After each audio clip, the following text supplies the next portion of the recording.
¿Qué tal, jóvenes? Buenas tardes con todos. Hoy con los jóvenes de aulas especiales en su clase de biología para tratar un tema interesante, el origen de la vida.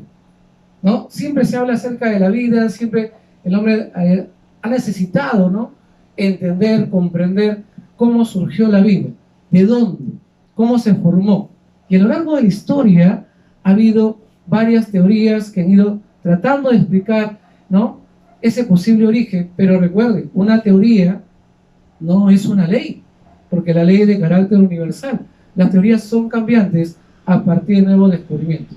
Entonces, hoy te invito a investigar conmigo, a explorar conmigo cómo la vida surgió, ¿no?, en el planeta. ¿Qué ideas, qué principios, ¿no?, se han ido dando a lo largo del tiempo? Entonces, comencemos, jóvenes.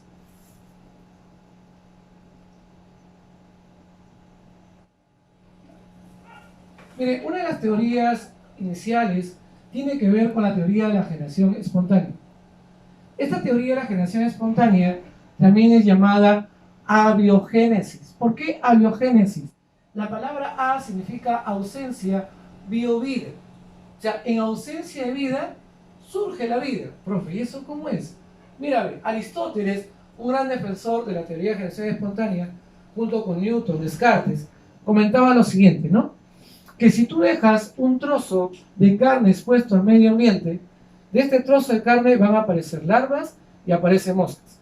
Si vas caminando, ¿no?, por un río y de repente observas del fango aflorar lombrices, la vida surge en materia inerte. O de repente termino mi clase, dejo mi camisa en un lugar de mi casa por una semana y luego la semana me guardo la camisa, la retiro y veo y observo roedores e insectos. La vida surge en materia inerte. Es el principio, la idea, el concepto que se tenía de la vida. Luego, a lo largo del tiempo, estos defensores, ¿no?, de la teoría de la biogénesis fueron cambiando este concepto y le dieron una terminología a esto, se llama entelequia. Profesor, ¿y qué es entelequia? La fuerza vital, la fuerza formadora de vida. Y que este motor de vida se movía por tres factores: el aire, el agua y el fuego. ¿Por qué te digo esto? Porque ya a partir del siglo XVII comienzan a aparecer personajes que tratan de rechazar la generación espontánea, que la vida no surge de la nada. Y uno de ellos es Francisco Redi en 1668. ¿Qué es lo que hizo Francisco Redi en 1668? Utilizó dos frascos de boca ancha y en estos frascos de boca ancha colocó la misma cantidad de carne, como tú ves en la figura. El primer frasco no fue tapado, en cambio el segundo se le colocó una gasa, mira, en la parte superior, que impida el contacto de las moscas con la carne. Lo dejó ambos frascos al medio ambiente y luego la semana que observó que en el primer frasco aparecían larvas, gusanos y presencia de moscas. En el segundo frasco, las moscas revoloteaban en el contorno del frasco, pero no había ni presencia de larvas ni moscas en el interior. ¿Cuál fue la conclusión de Redi? La conclusión de Redi fue la siguiente: el olor de la carne atrajo a las moscas. Por lo tanto, las moscas atraídas por el olor de la carne, en el primer frasco, no tuvieron ningún impedimento para ingresar al interior. Por lo tanto, se posaron sobre la carne, degustaron la carne y a la vez colocaron huevos. Sabemos que esos huevos, ¿en qué se transforman? En larvas o gusanos. Y por un proceso de metamorfosis, la pupa, ¿en qué se forma? ¿Qué se transforma? En una mosca. ¿Qué pasó en el segundo frasco? El olor de la carne atrajo a las moscas. Pero un detalle, la gasa no permitía el contacto de la mosca con la carne. Por lo tanto, si examinamos la gasa al microscopio, ¿qué vamos a encontrar? Huevos de mosca, los cuales no se pudieron desarrollar porque no tenían una fuente orgánica para hacerlo. Conclusión: las moscas son responsables de la aparición de ¿qué? De larvas. La generación espontánea no existe, señores. Pero le pidieron a Francisco Redi que rechace la generación espontánea desde el punto de vista microscópico, porque la experiencia que él hizo era macroscópicamente y no lo podía hacer. Se tuvo que esperar la llegada ¿de quién? la llegada de Louis Pasteur a finales del siglo XIX. Y Louis Pasteur, ¿qué es lo que utiliza? Utiliza un matraz que años anteriores había tratado de rechazar la generación espontánea un monje italiano llamado Lázaro Spallanzani. Solo que él generó un cambio en el cuello de este matraz, lo calentó y generó una curvatura peculiar, que ha sido pregunta de admisión, chicos de aulas especiales. ¿Cuál fue la pregunta de admisión? El éxito de Louis Pasteur. ¿Dónde recae? Recae en su matraz cuello de cisne, ¿ves? O sea, el éxito de él recae en su matraz cuello de cisne. Ahora, él coloca en este matraz un caldo biológico, un caldo de verduras, lo hace hervir, lo somete a calor, temperatura, y sabemos que cuando las cosas se hierven, estas se esterilizan. Por lo tanto, gracias a este personaje, aparece una palabra popular llamada pasteurización. Si de repente yo voy, por ejemplo, a un supermercado y encuentro una bolsa de leche que dice pasteurizada, no necesito hervirla, la puedo consumir directamente, porque es una leche libre ¿de qué? De impurezas. Entonces, él hierve el caldo biológico, lo somete a temperatura y una vez que ha hervido, lo retira y lo deja expuesto al medio ambiente por una semana.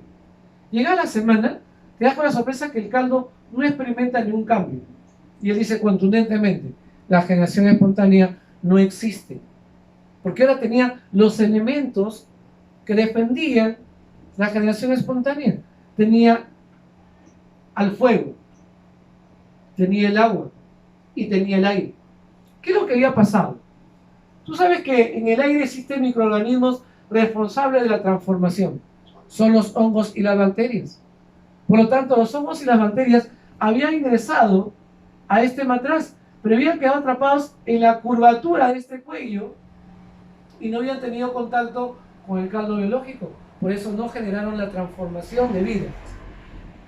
Recuerde que a Louis Pasteur se lo considera un defensor de la teoría de la biogénesis.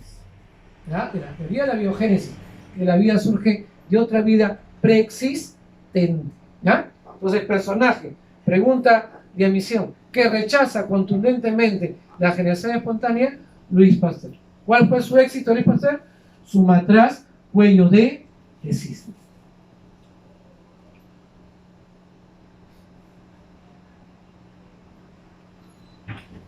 Una teoría que para algunos parece descabellada es la teoría cosmogónica o panspermia. ¿Qué es la teoría de la panspermia? Que la vida se va sembrando ¿de dónde? Desde el espacio. Mira, la vida se va sembrando desde el espacio. ¿Qué, profe? ¿Cómo la vida se va sembrando en el espacio? Está loco Steven Arrhenius. Porque cuando un cuerpo llega a la atmósfera, atraviesa la atmósfera, se vuelve una bola incandescente con más de 5000 grados de temperatura y todo lo que hay dentro desaparece. Tienes razón. Pero la pregunta que yo te hago, ¿tú crees que la atmósfera primitiva era como la que tú conoces actualmente? Piensa un poquito. Por lo tanto, ¿en qué se convierte? En una posibilidad. Hay una película que yo les comentaba a los jóvenes, de momento muy malo, que la puedes buscar en YouTube estos días de cuarentena, es La Guerra entre dos mundos, en la cual te reto tan solo que veas esta película los 3 primeros minutos y luego descártalo. Cuando usted comienza la proyección de la película, usted ve un fondo oscuro y negro, con pequeños destellos de luz. ¿Eso qué es? El universo. Y de repente en ese universo comienza a caer una gota de agua. Va a comenzar a caer una gota de agua. Comienza a caer una gota de agua. Pero antes que la gota llegue a tocar fondo, se amplifica y encontramos a un trabajador en una grúa, ¿no? En un terminal, ¿no? Terrestre. O marítimo, ¿no? Marítimo es. Pero, profe, y la teoría estuvo en los 3 primeros minutos. Te está diciendo que la Tierra es una gota, mira, una gota de vida en todo el universo. Y no puede ser la única gota que tenga vida. Deben existir otras formas de vida paralelas a las nuestras que lamentablemente todavía desconocemos. Ya tampoco podemos cerrarnos, ¿no?, en esa posición. Yo soy la idea de que existen otras formas de vida similares a las nuestras o modificadas pero no somos los únicos en todo este universo. ¿Ya? Eso sería ser egoísta en mi parte. Entonces, Steven Arrhenius nos plantea esa posibilidad, que con la caída de meteoritos en esa atmósfera primitiva, estos meteoritos trajeron consigo esporas espaciales. ¿Y qué es una espora? Es una forma reproductiva, ¿ya? Que fue formando biodiversidad en todo el planeta. ¿Ya? Steven Arrhenius sería panspermia, también conocida como cosmogonía.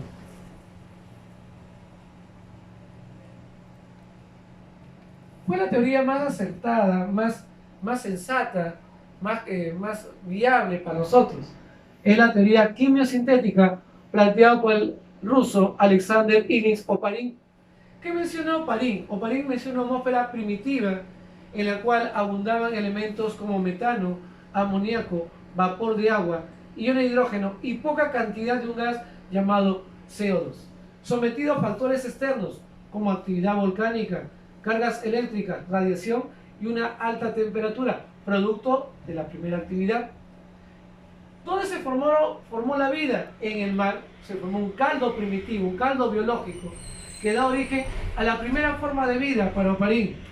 Él habla del coacervado como célula ancestral, formadora de una vida incipiente en el planeta. Acá se puede apreciar, ¿no? Mira, a ver, él comenta que la atmósfera primitiva estaba sometida a una gran actividad volcánica, por lo tanto que tengo altas temperaturas. ¿Qué más había? Gran cantidad de radiación ultravioleta, asociada a las cargas eléctricas. Y estos elementos que existían en la atmósfera, como metano, amoníaco, vapor de agua e iones de hidrógeno, permitieron la formación de pequeñas micelas, que son estas que tú ves acá, y estas micelas serían para él las células formadoras de vida hace 3.500 años atrás. Serían los coacervados para él, que fueron formando diversas formas de vida que existen actualmente en el planeta. ¿Ya? La teoría quimiosintética planteada por Alexander Ilyich Oparin.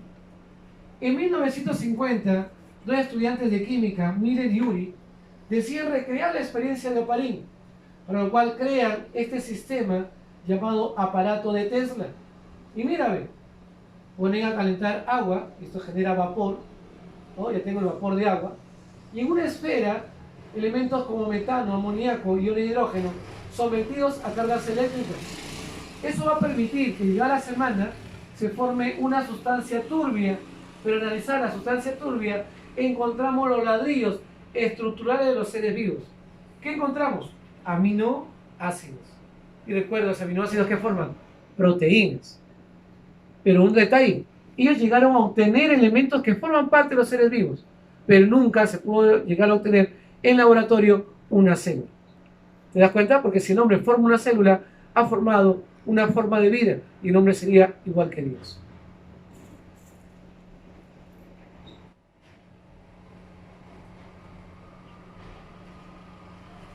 Y hablando de Dios, entramos a la teoría del creacionismo, ¿no? La teoría que nos habla de un ser superior, creador de vida. Y en los días de Semana Santa usted lo ha podido observar por televisión, ¿no? A través del Génesis, ¿no?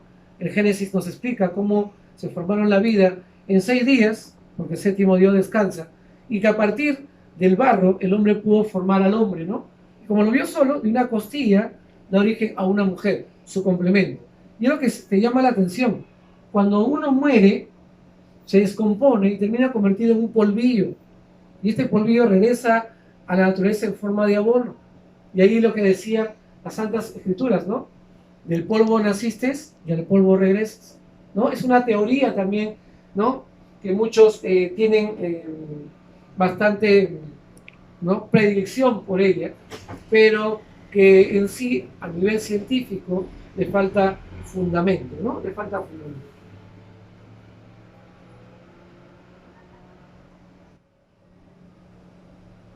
Ahora, en el proceso del hombre, el proceso de ovinización, recuerden, nosotros partimos supuestamente de este ancestro, que es el Australopithecus afarensis, Lucy, y a lo largo de Lucy el hombre se ha ido modificando debido a un proceso selectivo de adaptación, pasando por el Homo habilis, con las herramientas, el Homo erectus, con el descubrimiento del fuego, cazaban en grupo, el hombre de Neandertal, con los rituales fúnebres y el uso del vestido, llegando al hombre de Cromañón, al Homo sapiens sapiens, hasta llegar al hombre actual.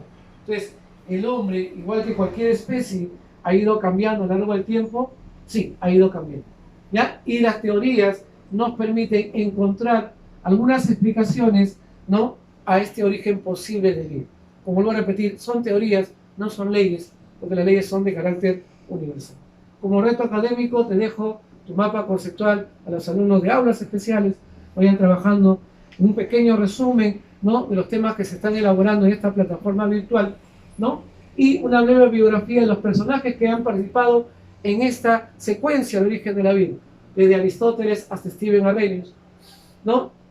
Y si usted por OB necesita revisar esta información, lo puede encontrar en el canal de la institución o buscándome, ¿no?, en el YouTube a través de Johnny Arce. Entonces, chicos de aulas especiales, un gusto compartir con ustedes y espero verlos en la siguiente sesión. Cuídense.